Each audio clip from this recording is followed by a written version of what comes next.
Adjournment debate is for the Premier. And the action that I seek is for the Premier to meet with Western Region Alcohol and Drug Centre and other stakeholders who are seeking funding for the Lookout Residential Rehabilitation Facility in Dennington near Warrnambool. And I ask this because the Premier has attended a similar forum in Mildura with local independent member Ali Kappa, reportedly just last month. And I further ask this as the Lookout was not funded in last week's budget.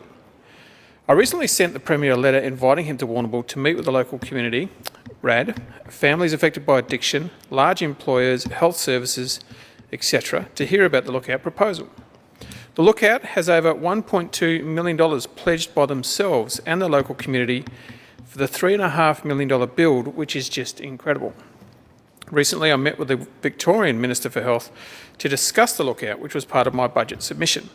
Minister Foley was supportive of the project and said he would speak to stakeholders to gauge an update on the project. The following week, in the media, the Minister called for a joint state and federal partnership to fund the Lookout. And I queried why a joint funding partnership was necessary for Warrnambool's the Lookout proposal, but not for the Mildura proposal, which the Premier said in question time to the member for Mildura that he, and I quote, hoped that the government can look favourably upon the submission that she has made in the forthcoming budget, unquote. Further, the residential rehabilitation facilities funded in the 2021-22 budget in Corio, Traralgon and Wangaratta were not funded in a joint partnership, but solely by the state government. I find it quite concerning that despite the Lookout being pushed for over 5 years, that the Premier is happy to meet with the Mildura community, but until this point, not the southwest of the Western Victorian electorate. It is imperative that we take the politics out of this issue of addiction.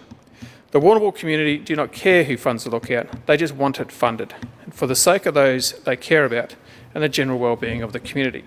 So, I reiterate that the action that I seek is for the Premier to meet with the stakeholders in the Warrnambool and Southwest community who are lobbying for the Lookout Residential Rehabilitation Facility. Thank you, Mr. Wagala.